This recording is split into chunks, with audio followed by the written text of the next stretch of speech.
네, 여러분 안녕하세요. 반갑습니다. 찐이야. 네, 여러분들의 출근길 주식을 책임지고 있는 진짜 주식 전태진입니다.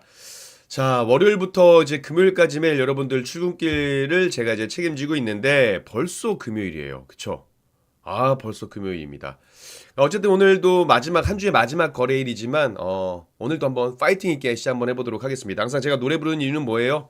여러분들 항상 시작을 출발을 좀 행복하게 신나게 했으면 좋겠다라는 관점에서 말씀드리는 거니까 어, 노래 좀 못 부르더라도 이해해 주시고 출발해 보도록 할게요. 우리 서로 인사 한번 하면서 출발 한번 해보도록 할게요. 마리텔님, 지니투님, 송종복님, 쉐차차님, 김정현님, 윤나마님 안녕하세요. 반갑습니다. 송종복님께서 인천 송도에서 시흥시 오이도 부근으로 출근하신다.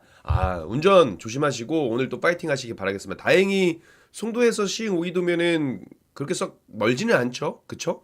이렇게 고속도로 타고 이렇게 쭉 빠지면 되는 걸로 알고 있어서. 네, 박춘하님, 킹하덕님, 중동왕자님, 김임님, MK님, 네, 안녕하세요. 반갑습니다. 오늘도 한번 빠르게 출발 한번 해보도록 하겠습니다. 제가 여러분들 항상 아시다시피 매일 미증시를 보는 거 아시죠? 뉴욕 증시를 좀 늦게까지 보는 편인데 어제도 상당히 변동성이 큰 시장이었습니다. 물론 지수 자체는 개인적으로 지수를 봤을 때는 이제 좀 밀리는 변동성을 초반에 보였다가 그러나서 쭉 우상향하는 흐름이었습니다. 다만 개별 종목 중에서 엔비디아 같은 경우는 좀 변동성을 좀 크게 보였던 부분들도 있었고 상승 출발했다가 보합권에서 등락을 좀 반복하면서 보합권에서 하락과 상승, 등락을 좀 반복하면서 약세 마감을 좀 했더라고요. 보시면 이렇게 엔비디아 같은 경우는 마이너스 0.09%, 아마존 마이너스 0.17%,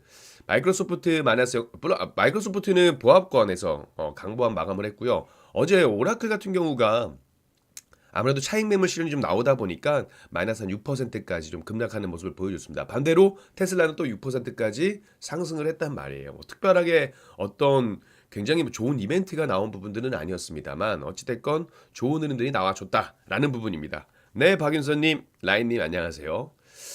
한번 간략하게 좀 보도록 할까요? 일단 어제 미증시 같은 경우는요.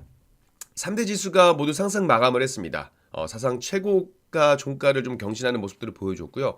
S&P 500하고 이제 나스닥은 4거래일 연속 올랐죠. 근데 다우지수 같은 경우는 뭐 그동안 좋았다가 또 밀렸다가 지금 또 하루 만에 반등을 하는 모습들을 보여줬습니다. 왜냐하면 어제 일단 우리가 이번 주에 가장 중요하다라고 생각했던 지표들이 다 발표가 됐어요. 그쵸?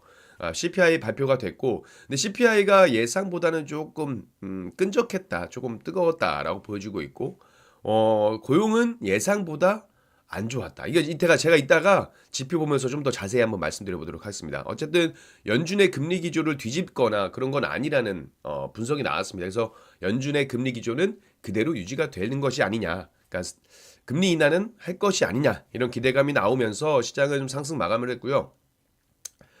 어찌됐건 이번 주에 가장 큰 하이라이트는 PPI하고 CPI였어요. 그 중에 꽃은 또 CPI였고, 어쨌든 CPI가 좀 무난하게 나왔다라는 평가를 좀 받고 있고요. 여기 아까 말씀드린 것처럼 고용 지표가 생각보다 좀 안 좋았습니다. 그래서 지금 선물 시장에서는 연내 3회 금리 인하 정도를 생각을 하고 있습니다. 25bp씩 3번 해가지고 75bp 정도를 생각하고 있고 뭐 2번 정도를 생각하고 있는 그 분도 있는데 그러니까 2번 연내 인하할 거면은 이제 50bp 혹은 75bp 그러니까는 25 25 혹은 50 25 이렇게 생각하시는 분들도 계시더라고요. 근데 만약에 저 같으면 제가 바라본다면 고용 지표가 좀 밀리긴 했습니다만 25%를 차라리 3번 하는 게 낫지 않을까 이런 생각을 좀 하고 있습니다. 뭐 경기 둔화에 대한 부분들을 계속해서 이야기가 나올 수밖에 없는 부분들이고요. 이건 뭐 어쩔 수 없으니까 그렇죠?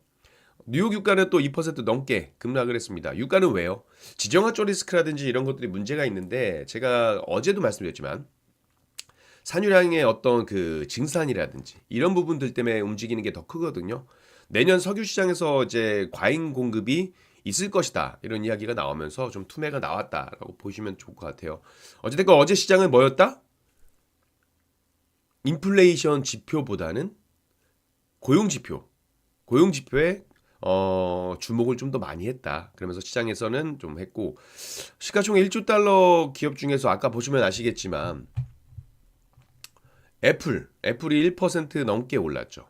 애플 1% 넘게 올랐고 테슬라는 6% 넘게 올랐습니다. 그리고 새로운 뉴스가 있다면 파라마운트가 뭐 워너브라더스 디스커버리 인수를 준비하고 있다라는 소식이 나오면서 워너브로스의 주가가 29% 폭등을 했고 그리고 파라마운트 역시 주가가 16% 정도 오른 것으로 알고 있습니다. 그죠? 근데 어제 웃긴 게 여러분들 보셨어요? 제가 어제 미증시를 계속 보면서 서클이 아시죠? 양자 스테이블 코인 관련주 서클이 어제 막 16%까지 올라갔다가 막 계속 급등을 좀 보이더라고요. 그래서 제가 좀 찾아봤더니 서클은 지금 그 리포트가 하나 나왔는데 240달러까지 상향을 할 것이다. 이런 이야기가 나오면서 좀 급등을 보였던 흐름들이 있습니다. 그래서 어제도 개별 종목 중에서 좀 재미난 혹은 뭐 개별적인 이슈가 있어서 좀 기술주들이 좀 상당히 강세를 보였다라고 보시면 좋을 것 같고요.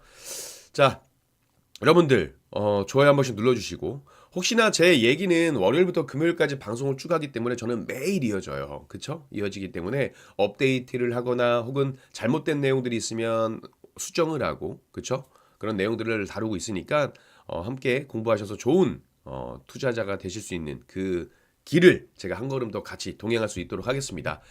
자, 본격적으로 출발을 한번 해보도록 하겠습니다.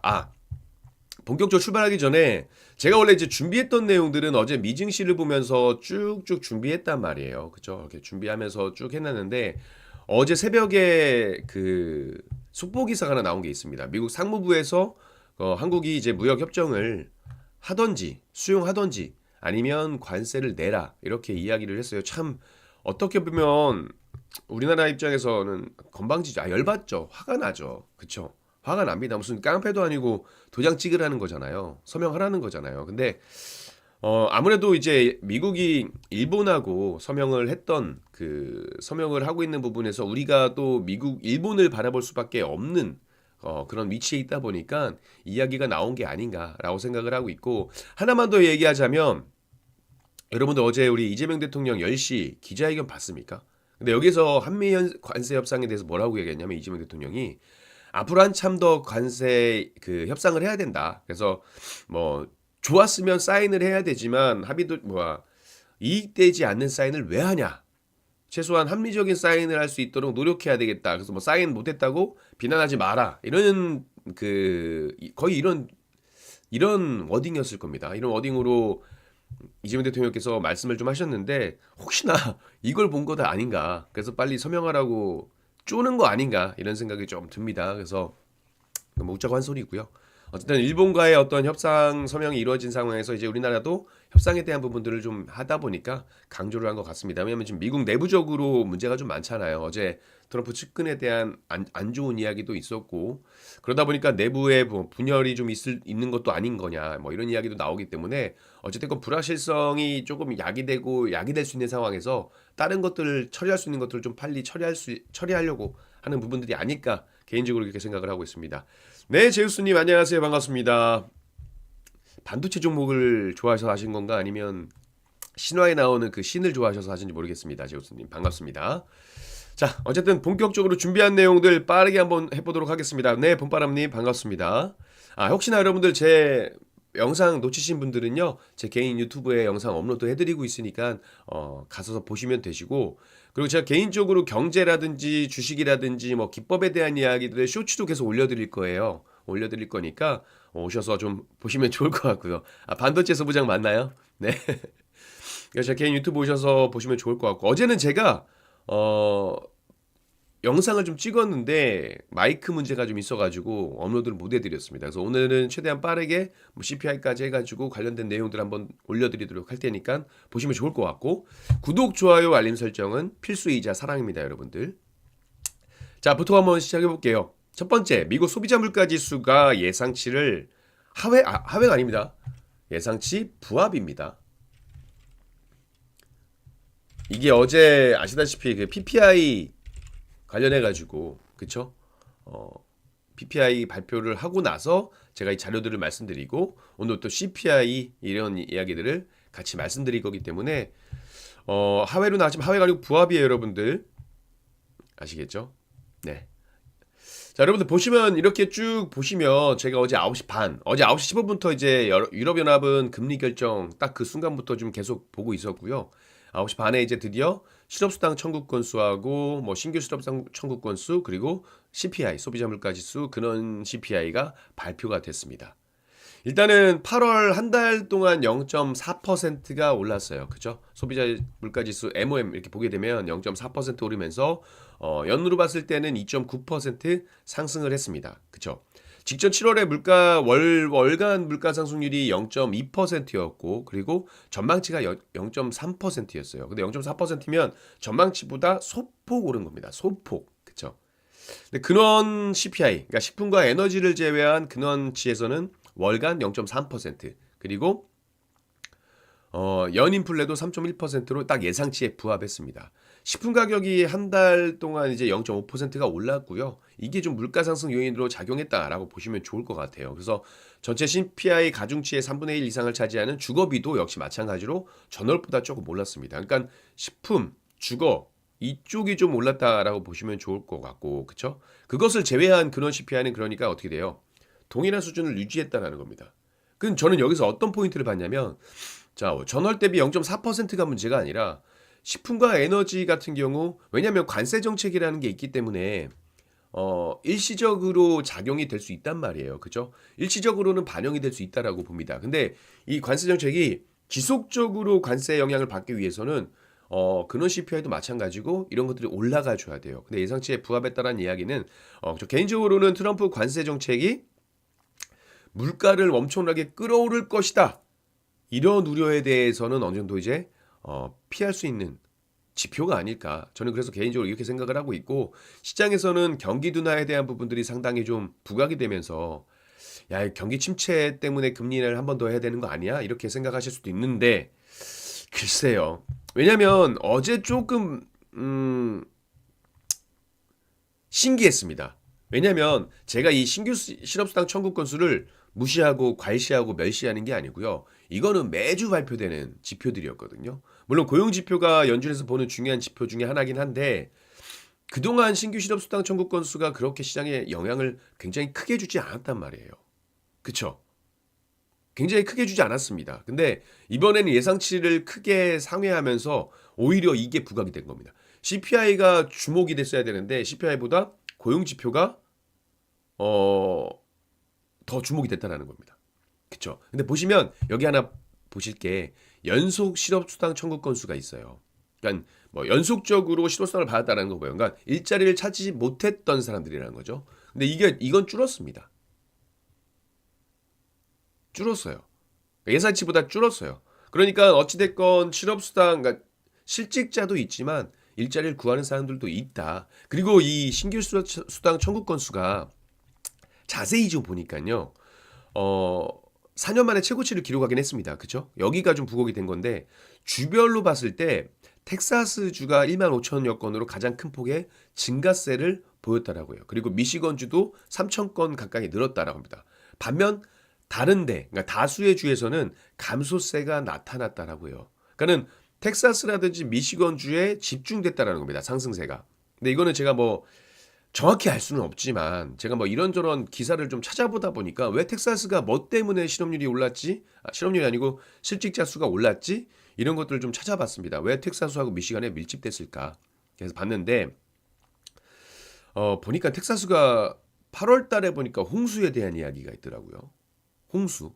아마 그 홍수의 여파가 반영이 된 것이 아닐까라고 조심스럽게 생각을 좀 하고 있습니다. 그렇죠? 미시간주는 모르겠어요.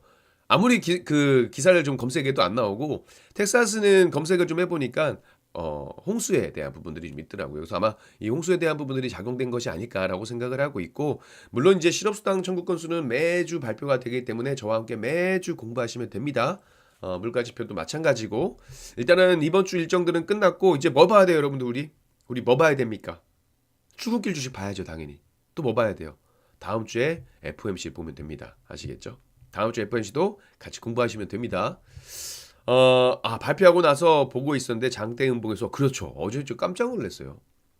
근데 물론 저는 오를 거라고 알고 있었습니다. 제가 계속 말씀드렸잖아요. 저는 미증시 좋게 본다. 연예인 걱정하는 거와 같다라고 말씀드렸습니다. 우리 증시도 저는 마찬가지라고 봐요. 결국에는 저는 우리 증시도 어,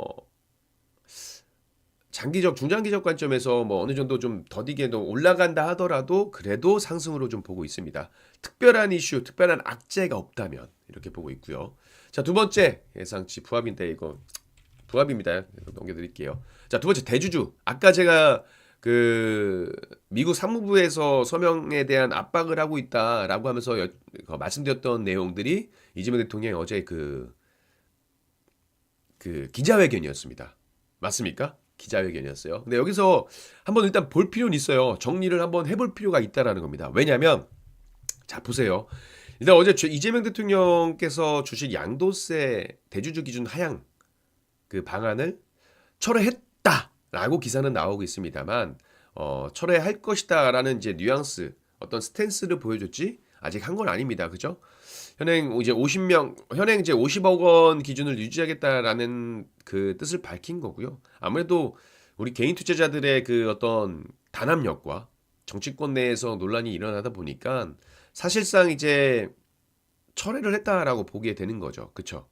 물론 이제 대주주 어제 그 기자회견에서 관련해 가지고 뭐 장동혁 국민의힘 대표가 말할 때 이미 50억 원을 마음 먹었었다 이야기를 했었습니다. 뭐 재정 부담이 있겠지만 투자자들이 원한다면 50억 원 유지하겠다. 그래서 10억 원으로 강화하는 방안을 굳이 고집할 필요 없다. 이렇게 이야기를 했습니다. 그렇죠? 결국 이 포인트는 뭐예요?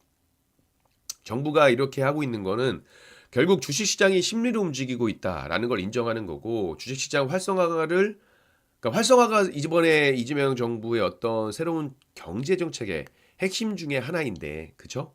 이런 것들로 해서 좀 문제가 된다라고 한다면 고집할 필요가 없다라고 이 말씀을 좀 하신 겁니다. 그렇죠?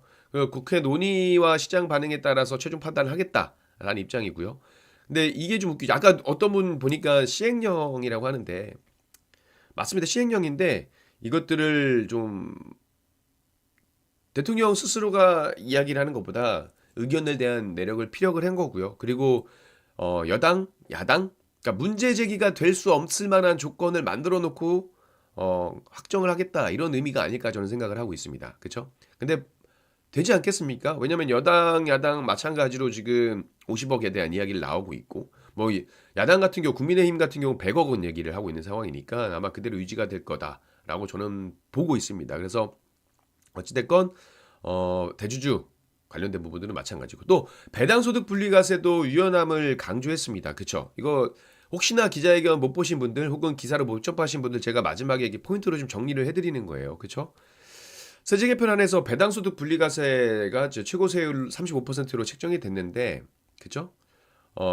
종합과세 최고 세율보다는 낮죠. 근데 시장이 기대했던 것보다는 높았습니다. 그러면서 뭐라고 했냐면 활성화에 도움이 되는 방향으로 하는 것이 바람직하다. 그래서 결손이 없으면 최대한 배당을 많이 할 수 있도록 하겠다라는 겁니다. 그러니까 지금 나오고 있는 정책들은 어떻게 보면 실제로 일어나고 있는 게 아니고 시뮬레이션을 돌리는 거잖아요. 그렇죠. 우리가 보통 머릿속으로 하는 시뮬레이션을 돌리는 것들이고 그러다 보면 또 문제점이 발견될 것이고 그런 게 있다 보면 유연하게 고쳐 나가겠다라는 의미로 저는 좀 해석을 했기 때문에 그렇게 좀 보시면 좋을 것 같습니다. 그래서 어찌됐건 뭐예요? 대내적인 불확실성이 이제 해소가 된 것이다. 제가 뭐라고 말씀드렸습니까? 50억이 됐건 10억이 됐건 주식시장이 가장 두려워하고 어려워하는 것은 불확실성이다. 그러니까 불확실성이 해소가 되면 어찌됐건 지수의 방향성은 정해질 거고 지금 정부 정책의 어떤 그 의지는 확실하게 우리가 재확인을 했습니다. 그렇죠?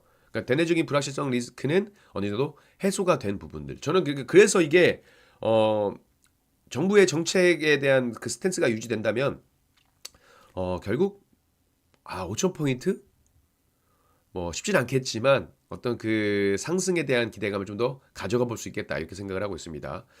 그래서 어제 여러분들 보시면 차트를 잠깐 볼까요? 차트보다는 워낙에 전체적으로 좀 그랬어가지고 그래서 어제 시장을 좀 보시면 증권주, 지주사 그리고 뭐 보험, 그쵸? 은행 이런 관련된 종목들이 조금 약세름을 좀 보여줬던 종목들이 꽤 많이 있습니다. 뭐 모든 종목이 그랬다는 건 아니지만 저는 이게 차익 매물이라고 볼 수도 있겠지만 저는 개인적으로 이런 종목들 그러니까 정부 정책에 대한 수혜를 받을 수 있는 종목들은 조정이 나왔을 경우에는 조금 관심을 갖고 봐야 되는 것이 맞지 않을까 이렇게 생각을 하고 있습니다. 지수 하방에 대한 부분도 요즘에 그러니까 지수 하방 아까 말씀드린 뭐 곧버스에 대한 이야기도 나오고 있고 지수 하방에 대한 부분들을 보시고 그렇게 공략을 하신 분들도 계실 건데 글쎄요. 저는 시장에 대한 부분을 좀 긍정적으로 보고 있다 보니까 그렇게까지는 보지 않습니다. 그래서 만약에 여러분들이 생각하는 시장에 대한 전략이 틀리다고 한다면 과감하게 정리하시고 유연하게 대응할 필요가 있습니다. 아시겠죠? 여러분들 유연하게 대응해야 돼요. 주식은 대응의 영역이기도 합니다. 상당히 중요해요. 아시겠죠? 자, 이게 또 좀 중요한 내용이다 보니까 여기까지 갔었고, 그 다음 세 번째는 개별적인 이슈입니다. 제가 이거 이번 주에 한번 말씀드렸을 겁니다. 여러분들, 어, 고객 개인 정보도 유출됐다. 이게 헤드라인인데, 제가 이거 이번 주에 한번 말씀드렸었어요. 그래서 어제 한번 어떤 분이 조금 그 공략해서 소량으로 수익 났다라고 말씀하셨는데, KT 사태라고 말씀드리겠습니다. SK 사태가 일어난 지 얼마 되지도 않았는데, 그죠? 이제 KT도 결국, KT 사태라고 불릴 만한 일이 나왔어요. 근데 이게 물론 좋은 일은 아닙니다만, 제가 뭐라고 말씀드렸죠? 이게 이렇게 되면 보안 관련된 주목들이 탄력적인 움직임이 나올 가능성이 높다. 그래서, 단기 변동성을 활용해서 단타로 고려하실 분들은 보안 관련된 주목들을 보셔야 된다. 이렇게 말씀을 드렸습니다. 자, 내용을 보면 일단 SK텔레콤에 이어서 KT에서도 고객 개인정보 유출이 있었던 것으로 확인이 된 겁니다, 여러분들. 최근에 KT에서 무단 소액 결제가 피해가 나오고 있잖아요. 근데 그러면서 그런 와중에서도 개인정보 유출은 없었다라고 선을 그었습니다. 제가 이번 주에 뭐 어떻게 말씀드렸죠? 영화에서나 나올 법한 일이 나왔다. 뭐 이제 헤드라인 내용에도 그게 나오더라고요. 미션 임팔 서버처럼 어디 지역만 지나가면 개인정보가 털린 거죠. 근데 어 업계에서는요, 이게 말이 안 된다라고 했어요. 그러니까는 초소형 이동기지국, 이걸 펨토셀이라고 하는데, 초소형 이동기지국만으로 소액결제 피해가 발생할 수 없다라는 지적이 나온 겁니다. 이제 우리는, 야, 여기 지역만 지나가도 정보가 털린다고? 라고 이제 생각을 해서 제가 그 미션 임파서블 같다라고 말씀을 드렸는데, 제가 또 이쪽 업계에서 일하는 건 아니니까. 그쵸? 근데 업계에서 이런 거에 대한 지적을 했다라는 거예요. 꾸준히 했다라는 겁니다. 그러니까 초소형 이동 기직으로 인한 피해가 소액 결제로 이루어질 수 없대요. 그러니까 초소형 이동 기직을 가지고 얻어낸 정보와 주민등록번호, 이름 이런 개인 정보가 결합해야지만 이 그 소액 결제가 가능하다라는 겁니다. 그렇죠? 그러면 이게 뭐예요? 기지국 문제보다 어쨌든 내 개인 정보가 털려야 됐다라는 이야기입니다. 전제 조건이 깔려 있어요. 내 개인 정보가 넘어가야 된다는 그런 이야기가 나오는 겁니다. 그쵸? 근데 KT가 줄곧 부인을 해왔단 말이에요. 그쵸? KT가 줄곧 부인을 좀 해왔고, 결국 지난 이제 10일 엊그제죠. 간담회에서 KT에 대한 이야기가 좀 쭉쭉 나왔고요. 어제 그 KT 대표가 소액결제 피해 그리고 그 불안과 심려에 대한 이야기를 하면서 대국민 사과를 했습니다. 어제 기자회견을 열고 이런 이야기를 했어요. 뭐라고 했냐면 네. 어찌됐건 피해가 났다. 유출 가능성이 있는 것으로 확인됐다. 그리고 그 인원의 수가 여러분들 5,561명 정도가 된다라고 합니다. 그쵸? 이런 이야기가 나오고 있고. 근데 보시면 아시다시피 여러분들 SK 사태에 나왔을 때 보완된 종목, 보안 관련된 종목들이 굉장히 좀 강했습니다. 그쵸? 강했었고 그리고 그 SK 사태 같은 경우는 여러분들 이게 단기적으로 끝나지 않았어요. 아마 기억하실 분들은 기억나시겠지만 어, 이 상승폭도 상당히 높게 올라갔습니다. 단타로 누릴 수 있는 것보다 오히려 하루 이틀 정도, 단타보다는 좀 더 긴 단기 정도, 이 정도까지도 볼 수 있지 않았을까라고 생각하고 있습니다. 대표적으로 유비벨로스도 그렇고 관련된 종목들이 몇 가지가 있었습니다. 이런 종목들이 있었고, 참고로 제가 지금 여러분들과 함께 공부하고 있는 종목은 여러분들 매수 추천 아니에요. 그러니까 이런 종목들을 함께 공부하시면 된다라고 말씀을 드리는 겁니다. 보안 관련된 종목들 같은 경우도 몇 가지가 좀 있죠. 그쵸? 뭐 모니터벨이라든지 어제 누가 좀 말씀하셨는데, 그쵸? 아마 이 종목으로 수익을 좀 챙겼다고 말씀하시는 분들도 있었습니다. 뭐 이런 종목들 많죠. 그러니까 보안 정보 관련된 종목들 관심 있게 보시고, 다만 이건 단기적인 그 대응이 가능하신 분들께서만 보시면 된다라고 말씀드리면서 이슈에 대한 이야기 잠깐 말씀드리도록 할게요. 그래서 어쨌든 이런 부분들이 있다 보니까 관심은 좀 가지고 보실 필요가 있다. 아시겠죠? 특히나 SK 그랬어요. 수익 내셨으면 다행이죠. 수익은 언제나 땡큐입니다. 그렇죠? 어쨌든 근데 제가 중요한 건 SK 사건 터지고 나서 많은 분들께서 이제 KT로 들어갔단 말이에요. 이제 남은 건 LG밖에 없습니다. LG U 플러스밖에 없어요. 저는 개인적으로 개인 폰을 LG U 플러스 쓰고 있기 때문에 이것마저도 하면 어떻게 해야 될지 참 걱정이 많습니다. 그쵸? 자, 어찌됐건 여기까지 하고, 여러분들 이게 개인정보 아니에요. 이게 연속성으로 부각이 돼야 됩니다. 이번에 개인정보 유출에 대한 가능성만 한 거지, 어제 기사가 나왔잖아요. 개인정보가 유출됐다라는 걸 명확히 이야기했기 때문에 이제 여기서부터는 좀 한 번 더 관심도가 나오지 않을까 이렇게 생각이 되고 있습니다. 근데 워낙에 우리 종목이 할 게 너무 많아요. 조방원 중에서 조선이 너무 세다 보니까 방원이가 조용히 부각 소외되는 느낌도 받고 있고, 그쵸? 알게 모르게 삼양식품이라든지 면비디아라고 할 수 있는 삼양식품, 농심 이런 종목들이 알게 모르게 캐대언 효과로 올라가고 있고 이런 겁니다. 그쵸? 그러니까는 생각보다 우리가 공략할 수 있을 만한 섹터들이 꽤 있어요. 금리나 수혜주도 건드려 봐야 되죠. 금리나 수혜주, 뭐 성장주, 바이오, 뭐 미중 갈등 관련된 종목들, 반도체, 삼성전자발, 소부장주 이런 것들을 다 볼 게 많으니까 이제 선택과 집중을 좀 해야겠죠. 그래서 진득하니 이런 대형주 단에서 가져갔다가 단타로 좀 활용하실 건지, 아니면 나는 단타로만 오늘 승부를 보겠다라고 하실 건지, 난 단타 무서워, 그냥 안전한 종목으로 좀 길게 갈래, 이렇게 이제 여러분들의 성향에 따라서 선택과 집중을 좀 하셔야겠죠. 여러분들은 여러분들이 단거리 선수입니까? 장거리 선수입니까? 이걸 파악하시면 좋을 것 같아요. 뭐 좀 삐삐 갖고 다녀야 되겠어요, 진짜로. 그쵸? 삐삐 갖고 다녀야 되겠습니다. 아니면 사서함 같은 거. 그쵸? 농담이고요. 자, 마지막 조방원에 대한 이야기 잠깐만 드려보도록 하겠습니다. 어제 조선기전이 너무 강했어요. 그러니까 원전에 대한 이야기도 이제 스물스물 나오고 있는데, 이제 원전도 좀 다시 한번 반등기를 보이려고 합니다. 근데 방산이, 개인적으로 원전과 조선은 좀 중장기적인 관점에서 보셔야 된다라고 하고, 방산은 최근 모멘텀이 좀 없었습니다라고 했는데 이제 다시 한번 반등이 나와주고 있습니다. 일단은 이슈를 좀 보게 되면 내년에 유럽연합에서 이제 244조 원 규모 무기 공동 구매를 나선다라고 합니다. 이제 회원국들은 장기로 이제 저리 대출을 활용해서 무기를 조달할 수 있다라고 보시면 좋을 것 같고요. 한국을 포함한 일부 비회원국도 참여길이 열렸습니다. 근데 이거는 조건이 있어요.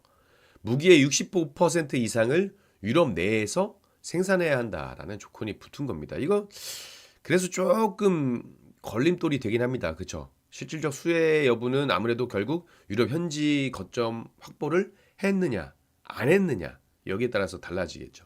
그렇죠? 폴란드 같은 경우는 이 244조 원 규모에서 437억 유로, 71조의 정도를 배정받아서 가장 많은 지원을 받고 있는 거고, 폴란드 또 우리나라 방산과 연관이 돼 있잖아요. 그쵸? 공동구매, 그쵸? 깜짝 놀랐어요. 그죠? 어쨌든 이렇게 이야기가 나오고 있고, 보면 근데 생각을 해보면 한화 같은 경우 어때요, 여러분들? 한화 계열은 폴란드 파트너사하고 손을 잡고 조립하는 방안을 추진하고 있고, 일정 부분 유럽 내 생산 기반을 확보한 사례가 있기는 있습니다. 있기는 있어요. 현대로템 같은 경우는 K2 전차 현지형 모델을 폴란드 국영기업과 함께 조립하는 또 방안을 추진하고 있습니다. 그래서 이런 것들이 있기 때문에 아마 우리가 방산주라고 할 수 있는 대장주 단 애들, 그러니까 현지 유럽 거점을 확보하고 있고 추진하고 있는 기업들에 대해서는 조금 더 긍정적으로 볼 만한 모멘텀이 있다라는 겁니다. 그렇죠? 그리고 이번 주 아까 말씀드렸다시피 미국 국무부 2인자가 또 온다라고 말씀을 드렸어요. 그거 말고 또 하나 이제 볼 수 있는 게 우리나라 100조 펀드, 이재명 대통령 150 펀드까지 올렸습니다. 그죠? 여기에 반도체 첨단 산업 나왔는데 어떤 게 포함됐습니까, 여러분들? 여기에 어떤 것도 포함됐어요?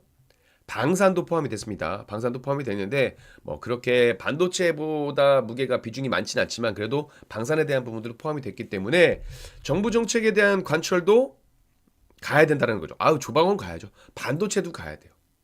그렇죠? 2차 전지도 가야 됩니다. 제약바이오도 가야 돼요.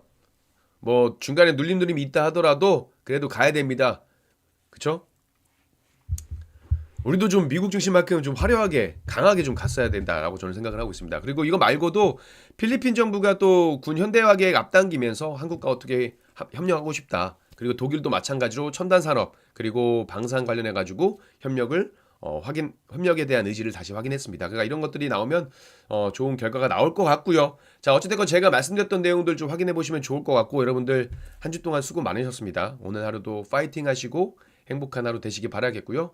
불금 되시고 오늘도 성공 투자하시는 현명한 투자자가 되시기 바라겠습니다. 자, 제 개인 유튜브 오셔가지고 영상 확인해 주시고 좋아요, 구독, 알림 설정 부탁드리도록 할게요. 저는 여기서 인사를 드리도록 하겠습니다. 여러분 오늘도 행복한 하루 되세요. 성투하세요.